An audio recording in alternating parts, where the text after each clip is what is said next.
훌륭한 무대였지 않습니까? 네. 다음으로는 이제 토크쇼가 있겠는데요. 그럼 저희 토크쇼 제목이 뭐였죠? 토크쇼 제목은 ESI 문화도서관 TV인데요. 저희가 이것도 처음 시작하는 거죠. 재학생 학부모님 분들도 처음 보셨을 거예요. 그리고 저희가 그동안 3주간에 배운 걸 바탕으로 대본을 짰어요.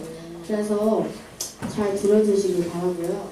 여기에서도 MC 역할 하시죠? 네. MC가 자주 가고 있으네. MC의 적성이 맞으신가 보다.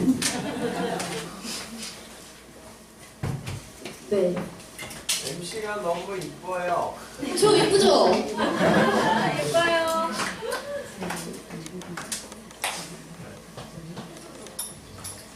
저희가 이거를 이제 하는 동안 잠깐 비하인드를 말씀드리자면 제가 이걸 하는데 조금 애를 먹었어요. 다른 것들보다 특히 토크쇼가 제일 잘 안 됐었고 그것 때문에 발음 연습이라든가 발성 연습이라든가 대본 암기 이런 게 조금 부족한 점이 있어서 지금도 실수를 할 수 있다는 점 양해 부탁드리겠습니다. 네. 그러면 또 준비가 완료된 걸로 봐서는 자 그러면 이제 ESI 인문학 도서관 TV 시작하겠습니다. Attention. Now.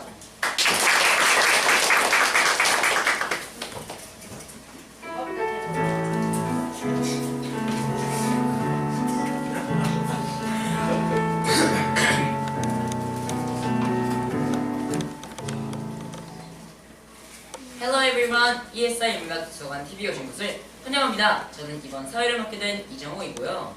저는 김은현입니다. ESI 인문학도서관 TV에서는 반드시 알아야 하는 상식을 소개하는 채널입니다. 저희가 소개하는 지식을 통해 많은 분들이 풍부한 상식을 얻어가셨으면 하는 것이 저희들의 소원입니다. 네, 맞습니다. 그것이 바로 저희가 이 채널을 만들게 된 이유인데요. 하지만 제가 더 풍부한 상식을 소개하는 것은 아니랍니다. 저는 부족한 부분이 조금 있었어요. 그래서 특별한 교수님 세 분을 모셔봤습니다. 첫 번째로 MIT 신화학과이신 전홍석 교수님. MIT에 신화학과가 있었나요? 자, 천천히 알아보도록 하고 두 번째로는 물리학자이자 천문학자이신 도쿄국립대학 김시현 박사님.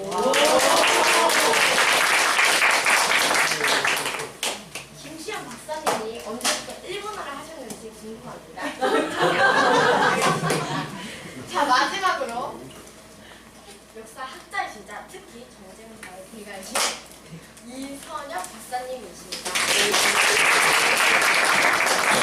오늘 저는 무슨 대학인지 말 안 하세요? 저는 와플대학에서 전쟁사를 전문으로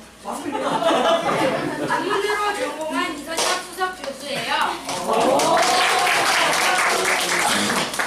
알겠습니다. 먼저 전 세계 모든 시대를 다 알고 계시다는 전홍선 교수님의 얘기를 들어볼 텐데요. 전홍선 교수님, 제가 신화 얘기를 듣겠다고 생각해서 오늘 엄청 재밌는 얘기를 기대했거든요. 그런데 뜬금없이 지팡이 얘기하신다면서요? 아, 네. 제가 먼저 지팡이 이야기를 하기 전에 헤르메스와 아스클레피오스라는 신에 대해 이야기해야 할 것 같습니다. 헤르메스 뭐? 아스클레오? 뭐라고요? 저 다른 대본을 가지고 오셨나요? 아스클레피오스라고 적혀져 있잖아요. 설마 대본도 안 읽고 오신 거예요? 일단 자료를 보시죠. 오. 의학의 예술과 의학의 신 아스클레피오스고요. 오른쪽은 전령의 신 헤르메스입니다. 먼저 아스클레피오스는 아폴로의 아들이고요. 의학과 의술에 능통하여 죽은 사람을 살릴 정도라고 합니다.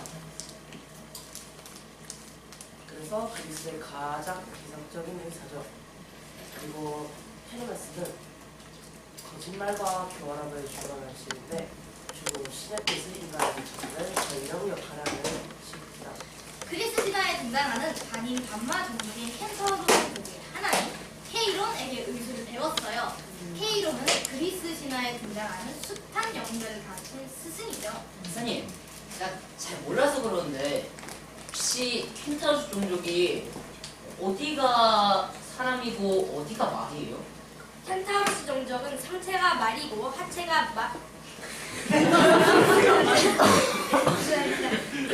상체가 인간이고 하체가 마린 종족이 바로 켄타우로스 종족입니다. 그래서 다시 케이로는 원래 죽지 않는 불사의 몸으로 태어났는데 히드라의 맹독을 받은 헤라클레스의 화살에 맞아 신음하다가 제우스에게 죽여달라고 해서 하늘의 별이 되었어요. 네, 맞아요. 그게 바로 궁수자리예요. 그럼 이 신들과 지팡이는 무슨 관련이 있는 거거든요? 전혀 어울리지 않는 것 같은데. 아! 헤르메스가 다리가 아파서 지팡이 치고 다니군요. 그건 아니겠죠. 자료 1을 보셔야 할 것 같습니다. 자료 1을 보시면 헤르메스의 지팡이는 카도세우스라고, 아스클레피오스의 지팡이는 로드 오브 아스클레피오스, 더블 스테프 오브 아스클레피오스라고 합니다. 원래 카도세우스는 그리스 이전 메소포타미아에서 쓰였던 상징이었는데 처음에는 양 가지가 꼬인 나무의 것을 우호를 상징하던 지팡이였습니다. 거짓말의 신인 헤르메스 신의 지팡이가 우호를 상징한다고요? 뭔가 묘하게 안 어울리면서도 어울리기도 하네요. 그러면 두 지팡이의 차이가 뭔가요? 어딜 봐서 어울리고 안 어울린다는 거죠? 자료상을 보시죠. 카도세우스는 한 쌍의 알과 뱀 2마리가 올라 휘감는 형태로 장식된 모습입니다. 반면 아스클레피오스의 지팡이에는 뱀 1마리가 살아있는 나무를 휘감는 모습입니다. 두 지팡이에서 뱀이 가지는 뜻 또한 다릅니다. 카도세우스에서의 뱀은 보시는 것처럼 뱀의 혀가 두 걸려는 아주 있습니다. 이것은 한 번에 두 가지 말을 한다는 거짓말과 교활함을 뜻하고요. 아스클레피오스의 지팡이에서 뱀은 뱀이 탈피하는 과정에서 새로 태어난다는 의미를 가지고 있습니다. 또한 생생히 살아있는 나무를 사용한 아스클레피오스의 지팡이는 생명의 활기를 상징하고요. 하지만 안타깝게도 저희 주변에서 오용된 사례가 꽤 많이 있습니다. 그럼 웁니다. 상징의 뜻은 모두 있어 보이니까 쓰인다는 건가요? 그래서 제가 자료를 또 준비해놨습니다. 자료 사례 함께 보시죠. 우리나라에서는 주로 의료 쪽에서 카도세우스를 잘못 사용한 것입니다. 왜 카도세우스를 의학이나 의료 분야에서 사용하는지 봐야겠어요. 프리랜더라는 분의 연구가 있는데 그분에 따르면 런던 처칠 출판사라는 의학 서적을 전문으로 유통하던 곳이 있었는데 그곳의 상징이 헤르메스의 지팡이였고 그걸 19세기 미국 출판사들이 의학 상징이라고 여겨서 사용하였다고 하였습니다. 우리나라의 경우 6.25 전쟁 이후 미군의 영향을 받아 우리나라 육군 의무병과도 사용하고 있습니다. 현재 미군의 경우 국방부는 물론 미 육군 의무학교도 아스클레피오스의 지팡이를 휘장으로 쓰고 있어요. 그리고 미 공군도 아스클레피오스의 지팡이를 휘장으로 쓰고 있지요. 오, 괜히 전문가가 아니네요. 역시 수석 와플 와플대학 수석 교수라니까요. 저도 한마디만 할게요. 현대에 와서는 카도시오스를 보면 DNA 이중나선 구조를 떠올리게 한다는 것으로 의학의 상징으로 더 적합해진 것이 아니냐는 소수의 의견이 있습니다. 너무 머리 아프잖아요. 근데 이런 거 이해가 가세요? 안 되세요? 와, 대단하십니다. 이호승 교수님 감사합니다. 그 다음으로는 우주에 관한 신비한 상식을 배워볼 텐데요. 김 박사님. 네, 드디어 불러주시는군요. 감사합니다. 죄송합니다. 다음 사야가 저랑은 동작해서 저도 모르게구만. 이선혁 박사님 등장부터 기대가 하네요. 김시현 박사님은 지금 우리가 보는 전화를 기억이 안 했다고 하는데 거기에 대해서 설명 부탁드립니다. 네, 옛날 책에는 단동도 우주에 대한 상상의 효과, 사이언스 픽션 영화나 소설 다들 친근한 소설로 등장했었죠. 이렇게 다른 상상의 소설로 생겨서 이 책을 애초에 저는 박사님 네. 천천히. 그리고 영어는 조금만 주세요. 아이고. 제가 다른 분 조금 어떤 과목이 다 잘하거든요. 영어 조금 부족해요. 아이고, 예, 알겠습니다. 네, 달의 탄생에 대해서는 공식 탄생설 또는 그리고 포획설, 분열설 등이 참 많습니다. 설마 지금 그걸 좀 설명하시는 거예요? 좀 설명하고 좀 마음은 굴뚝 같지만 시간이 부족하네요. 오늘날 천문학자들이 공동으로 받아들이는 달 탄생 이론은 태양계가 만들어지고 약 9천만 년 후쯤 세이아라는 행성이 지구 주변을 돌다가 충돌하였다는 이론으로 자이언트 임팩트라고 합니다. 이때 떨어져 나온 파편이 지구 중력에 의해 지구를 공전하게 됩니다. 그러다 오랜 시간이 흘러 그 파편들 사이에서도 인력이 생겨 지금 달처럼 모습이 만들어졌습니다. 여기서 재밌는 사실은요. 그 세이야라는 이름은 12명의 타이탄 12신들 중 하나입니다. 그 세이야는 나중에 하이페리온과의 사이에서 셀레나라는 여신에 나왔고요. 그 셀레네가 바로 달의 여신이죠. 그럼 진짜 세이야가 엄마, 셀레나가 딸이겠네요. 네. 그럴 수 있죠. 그리고 셀레네는 로마 신화에서 루나에 해당합니다. 누나요? 능력이 영어로 누나 표현인데 그 누나 맞나요? 네, 바로 그 루나입니다. 진짜 신기하네요. 또 없나요? 시가한데 타이탄 12신들과 타이탄 12신들과 올림푸스 12신들의 죄송합니다.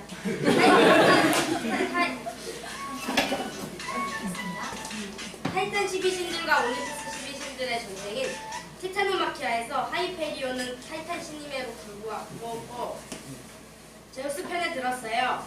그래서 다른 타이탄 신들과는 다르게 감옥에 안 가고 편하게 살았대요. 그래서 티타노마키아는 일본식 발음이고 영어로는 타이타노마키라고 해야 합니다. 그것뿐만이 아니라 하이페리온은 영어에서 높다라는 뜻으로 자주 쓰이는 하이펄의 어원입니다. 지금 우리가 무슨 과목 듣고 있는 거예요? 밥? 신화? 대체 뭘 듣고 있는 거예요? 여러 가지를 동시에 배우는 걸 이런 걸 통합 교육이겠죠? 그걸 한자로 말하면은요. 거느릴통, 합할합, 가르칠교, 기를유. 선생님? 네. 그만하시죠. 아이고, 예, 죄송합니다. 자, 그럼 다시 본론으로 돌아가서 지금의 달과 초기의 달은 다른 점이 있습니다. 그게 뭔가요? 바로 거리가 달랐습니다. 달은 1년에 3.7cm씩 지구와 멀어진답니다. 그 말은 초기의 달은 지구와 매우 가까웠다는 것을 의미합니다. 와, 그거 신기하네요. 그럼 옛날엔 달이 엄청 커 보였겠네요? 네, 초기의 달은 가까운 거리 때문에 매우 크게 보였고 그로 인해 달이 지구를 당기는 중력도 매우 컸습니다. 초기의 달은 지구와 가까이 있었다는 거죠. 그러면 바다에 가면 파도가 달의 인력 때문에 생긴 것으로 알고 있는데 그때 당시 파도가 엄청 컸겠네요. 네, 정확합니다. 하지만 오랜 시간이 흐르면 달은 영영 지구에서 헤어지게 될 예정이죠. 1년에 3.7cm씩 멀어진다고 했었죠. 여러분, 안타까운 소식입니다. 달과 지구는 헤어질 결심을 하고 있다네요. 우리의 먼 후손들은 달을 보지 못할 불행한 일이 생기겠네요. 그럼 다시 상상의 수준으로 넘겠습니다. 이시연 박사님, 흥미로운 달 이야기 감사합니다. 김시연입니다. 마지막 이야기 넘어갈 텐데요. 마지막으로 이선현 박사님을 초대해서 전쟁에 대한 흥미로운 이야기를 들어보겠습니다. 이선현 박사님, 요즘 고려가란 전쟁이 드라마로 나왔죠? 근데 이런 사극이 드라마나 영화로 만들어지면서 보증을 제대로 하는지 시청자들이 참 궁금해요. 박사님, 어떻게 보셨어요? 선생님 제가 틀렸대요. 네, 시간이 뺏깁니다. 뺏깁니다. 보증을 제대로 하는지 참 그냥 궁금해요. 그거 틀렸다고요.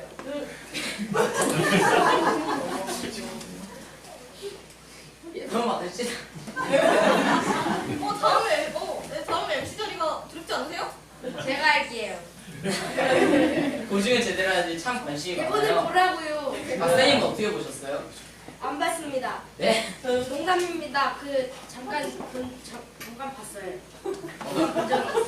깜짝 놀랐잖아요. 드라마로 보면 검차가 멋지게 나오는데 우리나라 검차가 그렇게 많아요? 그럴 리가요. 아닙니다. 원래 검차가 우리나라에만 있는 것은 아닙니다. 과거의 기병들을 상대하기 위한 부병들은 대부분 검차나 검차 비슷한 무기들을 사용했습니다. 그럼 양규 장군님이 쏘시던 그 소리나는 화살, 그 이름이 뭐였죠? 표시라고 부르는 걸 드라마에서 본 기억이 있어요. 멋있더라고요. 다른 말로는 명적이라고도 합니다. 이건 우리나라만 있는 거예요? 그럴 리가요. 과거에 흑묘적들도 사용한 만큼 전쟁에서는 필수로 사용하던 것들입니다. 특히 선우 목특과 효시에 대한 유명한 이야기가 있습니다. 선우 목특? 선우? 혹시 성이 박씨예요? 그럴 리가요. 무슨 이야기인지 잘 모르겠는데 대본에 그 이야기를 하라는 말은 없는데요. 선생님이시면 이 정도 되는 MC면 대본대로 하세요. 네, 안타깝게도 시간이 다 되었습니다. 그래서 시간 체크를 잘 하셔야죠. 그러다가 그 자리 지금 바뀝니다. 아까 김시현 박사님께도 실수하신 거예요. 근데 뭐 이 정도면 처음 NC인데 잘하지 않았나요? 제가 할까요? 일부러 그런 게 아니구나. 제 시간 많아요. 제가 할 거예요. 시간이 많습니다. 나는가요? 오케이, 알았어요. 만약 메인 MC가 실수를 남발한다면 어떻게 해야 될까요? 아니 바꿔야죠. 대본도 안 읽었다면요? 그런 사람이 MC를 거기에다가 출연자 이름을 모른다면요? 그런 사람이 메인 MC를 왜 끼고 있어요? 거기 더 플러스 내용을 이해 못한다면? 버리세요. 그리고 시간 체크를 못한다면? 아 잘해요. 저기요? 바꾸지 말아주세요. 시작부터 설치로기는 해주시라요. 자, 아무튼 전기사에 있었던 대한민국 최고 전문가이신 이선일 박사님 이야기는 다음 시간에 반드시 저와 함께 들어보도록 하겠습니다. 아니, 저와 함께 듣도록 하겠습니다. 시청자 여러분 감사합니다. ESI 인문학 도서관 TV는 빠른 시일 내에 다시 돌아오겠습니다. 감사합니다.